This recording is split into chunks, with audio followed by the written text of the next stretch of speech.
that are not part of the bread. Is it blood or is it blood. Oh yeah, blood or sorry, broad-based government. So these are not members of that team, but we are all members of parliament. So we have issues of concern that we wanted to raise to you, and so I wanted to thank you and tell you that the team is here. The presentation will be done by a few of our members, starting with the Senator for Nyandarua, the Honorable John Methu. Karibu sana mheshimiwa. Thank you very much. This statement is quite comprehensive, so we have shared it amongst ourselves. We'll read it between the different parties which are represented here. So this is an open letter to His Excellency Dr. William Samoei Ruto, CGH, President of the Republic of Kenya, Commander-in-Chief of the Kenya Defense Forces, and Party Leader of the United Democratic Alliance. It is titled, "Let us stop the pretense, Mr. President. Government is not propaganda."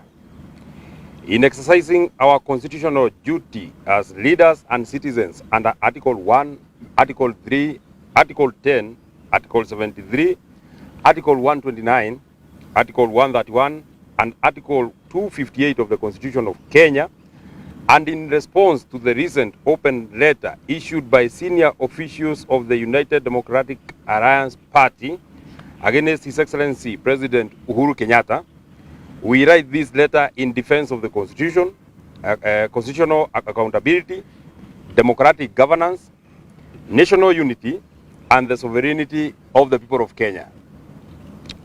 Acting in our constitutional duty and on behalf of Kenya, we address you on matters of urgent national concern. Your Excellency President Dr. William Samoei Ruto, President of the Republic of Kenya, Commander-in-Chief of the Kenya Defense Forces, and the Party Leader of the United Democratic Alliance, we write to you directly because the letter issued by the Chairperson and the Secretary General of the UDA Party was not merely a party communication.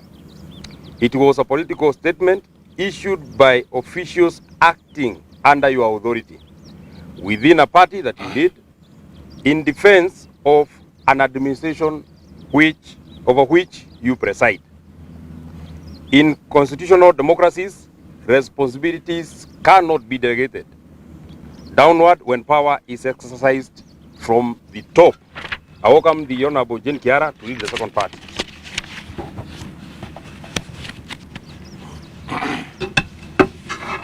The presidency carries both authority and accountability. The officials who signed that letter were not writing on behalf of the ruling party and by extension in defense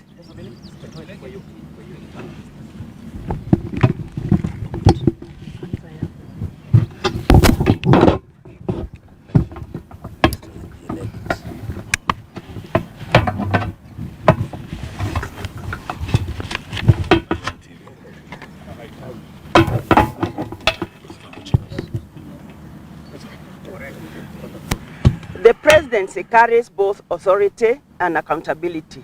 The officials who signed that letter were writing on behalf of the ruling party and by extension in defense of your government. The buck stops with you, therefore. Indeed, one of the defining obligations of presidency is accountability. A president may delegate functions, but he cannot delegate responsibility. Those who speak in defense of your administration may carry your message, but they cannot carry your constitutional duty. That duty remains yours alone. That is why this response is addressed not to the party officials, but to the President of the Republic of Kenya. The letter issued by UDA was reckless, insulting, diversionary, and deeply disappointing. It was not an act of courage. It was an act of panic. It was not a defense of government performance. It was an admission that your administration has run out of explanations for the growing frustrations of the Kenyan people. More troubling, however, was its attempt to drag the country back into the politics that Kenyans deliberately rejected when they enacted the Constitution of 2010. which you opposed anyway. The Constitution was designed to unite Kenyans, not divide them. It was intended to move our nation away from the dangerous habit of constructing political enemies, mobilizing grievances, and pitting citizens against one another for partisan advantage. Kenyans have painful historical reasons to be worried whenever political leaders revive narrative that divide citizens into opposing camps. The country has not forgotten the toxic 41 against one political rhetoric that became associated with the highly polarized atmosphere surrounding the 2007 general election. That period culminated in one of the darkest chapters in our national history, resulting in deaths of more than 1,300 Kenyans, the displacement of hundreds and thousands of citizens, the destruction of property, and deep national trauma whose effects continue to be felt by many families and internally displaced persons to this day. Your Excellency, your name has frequently featured in public discussions, political analysis, and international legal proceedings relating to that period. Whether viewed through the lens of history, politics, or national reconciliation, the lesson is unmistakable. Responsible leaders must exercise the utmost caution when deploying rhetoric that risks reviving old divisions or encouraging citizens to see one another as political enemies other than fellow Kenyans. The Constitution of Kenya 2010 was adopted precisely to ensure our nation never again travels down that dangerous path. So we invite the Honorable Mwenje to read that part.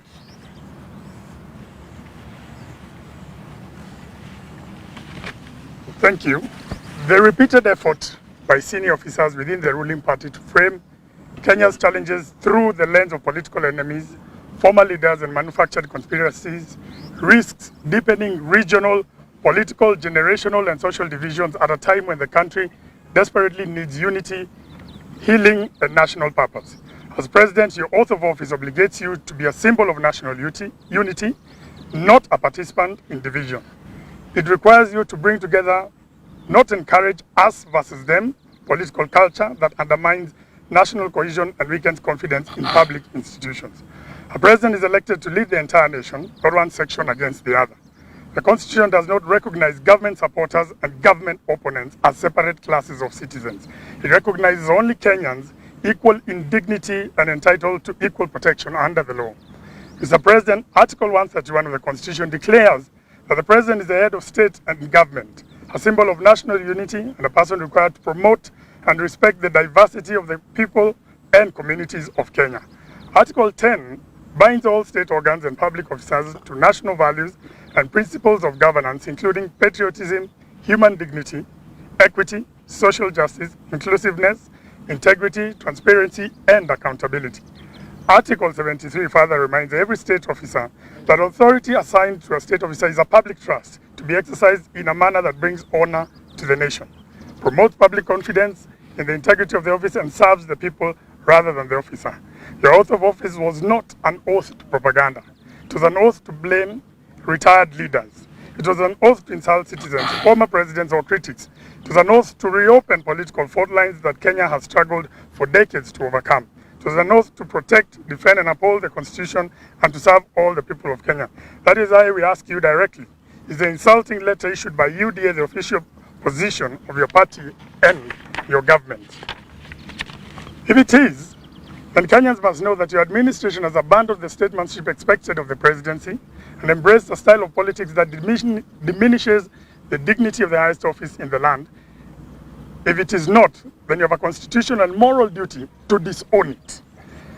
Mr. President, another troubling feature of this administration has been the growing tendency to delegate serious matters of national importance to junior political officials and party functionaries. Questions starting on the economy, public debt, healthcare, constitutional freedoms, national cohesion, and the future of the republic deserve answers from the nation's highest office not from political surrogates. Leadership requires ownership. Accountability cannot be outsourced. The people of Kenya elected a president, not a chain of spokespersons. The more critical the issue, the greater the obligation of direct presidential accountability. Equally troubling is the increasing participation of cabinet secretaries in overt partisan political activities. Cabinet secretaries are state officers entrusted with the administration of government ministries on behalf of the people of Kenya. Their constitutional duty is to implement public policy professionally, impartially, and in accordance with the law. The growing spectacle of cabinet secretaries functioning as political campaigners risks blurring the distinction between the state and the ruling party. Public office must never be converted into an instrument of partisan political mobilization. Constitutional governance requires state officers to serve the republic rather than political parties and to place the public interest above partisan interests. When cabinet secretaries spend increasing amounts of time engaging in political rallies, partisan messaging, and electoral mobilization, legitimate questions arise regarding the constitutional boundaries between governance and campaigning. Kenya deserves a government focused on solving national problems, not one permanently trapped in campaign mode. Our fourth part would be led by Commissioner Mohamed Ali. Let us stop the pretense. William Ruto was not a stranger in the Jubilee administration. He was not an opposition leader. He was not a commentator watching government from the roadside. He was the Deputy President of the Republic of Kenya for 10 years. He sat in the cabinet. He defended the government policy. He launched projects. He campaigned on Jubilee achievement. His supporters even called him a co-president. Therefore, when UDA attacks the previous administration, it is attacking a government in which William Ruto was the second highest ranking official. If there was a debt, William Ruto was there. If there was stalled projects, William Ruto was there.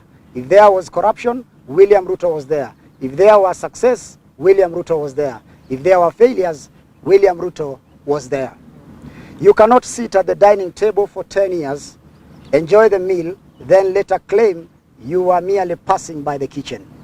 President Uhuru Kenyatta handed over power peacefully in September 2022. He attended your inauguration, congratulated you, and retired. That is constitutional democracy. That is statesmanship. The questions Kenyans are now asking is simple. If President Uhuru Kenyatta retired in 2022, why is UDA still campaigning against him in 2026? The answers appear obvious. Your administration is attempting to manufacture political enemies because it can no longer convincingly defend its record. Kenyans were promised lower taxes, cheaper unga, affordable fuel, jobs for the youth, affordable health care, dignity for hustlers, and a government that will understand ordinary suffering. Instead, many Kenyans are experiencing high taxation, rising fuel cost, expensive electricity, uncertainty in healthcare, struggling businesses, unemployment, police excess, abduction, growing public frustration, and endless political messaging. Even more troubling is the shocking reality that the criminal violence and political intimidation have become intertwined with law enforcement operations. Across several public demonstrations and political gatherings, citizens have reported circumstances in which it has become difficult to distinguish between lawful police operations and organized groups of political goons operating with apparent protection, coordination, or impunity. Such violations strike at the very heart of the constitutional democracy. A professional police service derives its legitimacy from impartiality, discipline, and fidelity of the law. When citizens lose confidence in the distinction between lawful policing and political intimidation, the rule of law itself is weakened. Kenya is a state party to the Rome Statute, and by virtue of Article 2.5 and 2.6 of the Constitution, the principles of international law form part of the law of Kenya. International law recognizes the grave dangers posed when organized violence against civilians is tolerated, encouraged, or carried out through irregular actors operating alongside state institutions. Your administration bears a constitutional duty to ensure that the National Police Service remains professional, independent, accountable, and entirely separate from any form of organized political violence. A mother in the market does not feed her children with propaganda. A border rider does not fuel his motorcycle with blame games. A graduate without work does not pay rent with slogans. A patient denied treatment does not survive on press statements. Our fifth part will be led by the Honorable Clive Gisairo. Thank you. UDA claims that you stabilized the economy. Stabilized for whom? Certainly not for the ordinary Kenyan struggling under debt, taxation, joblessness, and economic uncertainty. Kenyans do not eat statistics, they eat food. They judge leadership by the price of unga, fuel, rent, school fees, medicine, and electricity. On agriculture, UDA boasts about fertilizer, while many farmers continue to struggle with costly inputs, weak markets, inadequate extension services, and declining purchasing power. On coffee, your party conveniently overlooks reforms initiated before your administration, including the Cherry Revolving Fund, reforms at new KPCU, and measures aimed at strengthening direct sales mechanisms. On healthcare, your government dismantled NHIF and replaced it with the Social Health Authority system. Whether intended as a reform or not, the implementation has generated confusion and uncertainty among patients, hospitals, and families trying to understand coverage, payment obligations, and accountability. Article 43 of the Constitution guarantees every Kenyan the right to the highest attainable standards of health. The right cannot be secured through confusion and public relations campaigns. On education, parents, teachers, and students continue to face uncertainty. CBC and CBET remain difficult for many families to navigate. Universities remain under pressure. Students continue to struggle with funding. Teachers remain overstretched. School fees continue to burden households. On affordable housing, Kenyans are not opposed to decent homes. What they reject is compulsory deductions, exaggerated claims, and insufficient transparency. If the program is succeeding, publish the full record. How much has been collected, how much has been spent, how many units have been completed, how many are occupied, who owns them, and how many verifiable jobs have been created. Article 201 of the Constitution requires openness, accountability, and prudent use of public money. Public funds are not campaign material. They are taxpayers' money. Mr. President, constitutional government is measured not merely by the policies it announces, but by its fidelity to the rule of law and its development track record. Increasingly, Kenyans are witnessing a troubling pattern in which court orders are treated as inconveniences rather than binding commands of the law. The recent controversy surrounding the proposed Ebola quarantine facility in Laikipia illustrates this concern. When the High Court issues orders halting implementation of the proposal, pending determination of the legal challenge before it, the issue ceased being a political debate and became a constitutional obligation. Court orders are not suggestions. They are binding directives issued in the name of the people of Kenya. A government committed to constitutionalism demonstrates respect for judicial authority even when it disagrees with the judicial decisions. Selective compliance with court orders undermines the rule of law, weakens public confidence in institutions, and encourages a culture of impunity that no democracy can afford. The Constitution establishes no office, including the presidency, above the law. Respect for judicial decisions is not a sign of weakness. It is one of the clearest demonstrations of constitutional leadership. On public debt, your administration cannot continue blaming borrowing while continuing to borrow. It cannot continue increasing taxes while claiming to protect hustlers. Leadership requires responsibility, not selective memory. On youth protests and public criticism, claims that young Kenyans are merely being incited underestimate an entire generation. Young people do not need politicians to tell them whether they are unemployed. They do not need opposition leaders to tell them whether food prices are high. They experience these realities every day. Finally, we have the Deputy Minority Leader of the Senate, Senator for Kitui, Senator Enokio Wambua. Article 33 of the Constitution of Kenya 2010 protects freedom of expression. Article 37 protects the right to assemble, demonstrate, picket, and present petitions. Article 38 guarantees every citizen the right to make political choices, participate in political activities, and engage freely in the democratic process. Article 238 requires national security to be pursued in compliance with the law and with utmost respect for human rights and fundamental freedoms. These constitutional guarantees cannot coexist with intimidation, unlawful force, abductions, suppression of dissent, or the criminalization of legitimate political participation. A government confident in its record responds to criticism with answers.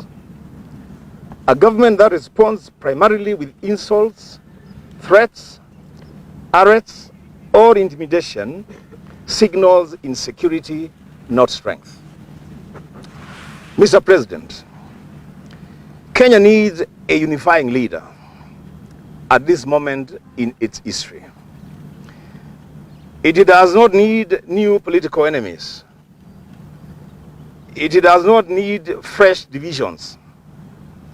It does not need a return to the habits that have previously endangered national cohesion. The presidency must remain above factional warfare. It must speak for all Kenyans, including critics, opponents, dissenters, and those who did not vote for the government. That is the essence of constitutional leadership. The president is not elected to lead one side of the nation against another. A president is elected to lead the nation itself. The Constitution does not permit government by propaganda. It demands accountability. Chapter 6 does not permit arrogance in public office. It demands integrity. Article 129 reminds all who hold executive authority that such authority is derived from the people of Kenya and must be exercised for their benefit. Power belongs to the people. You are merely its temporary trustee. The Constitution demands government by law, not government by political convenience. It demands obedience to court orders, respect for constitutional freedoms, accountability in public office, and fidelity to democratic principles. No administration can credibly claim commitment to constitutional governance while simultaneously tolerating impunity, undermining judicial authority, permitting abductions, allowing public institutions to be drawn into partisan political warfare, or creating circumstances in which citizens struggle to distinguish between lawful policing and organized political intimidation. Kenya's democratic future depends upon strong institutions, respect for the Constitution, and unwavering commitment to the rule of law. These principles are not optional. They are constitutional obligations binding upon every holder of public office, including the president. Therefore, we tell you plainly, Mr. President, stop hiding behind UDA officials. Stop outsourcing insults. Stop blaming retired leaders. Stop campaigning against the past. Start governing the present. Kenyans, Mr. President, did not elect you to write letters to Uhuru Kenyatta. They elected you to lower the cost of living, create jobs, support farmers, improve healthcare, strengthen education, protect constitutional freedoms, and restore hope. If your administration has performed, let the lives of Kenyans testify. If the economy has recovered, let households feel it. If jobs have been created, let young people find those jobs. If healthcare has improved, let patients experience it. If agriculture has been revived, let our farmers confirm it.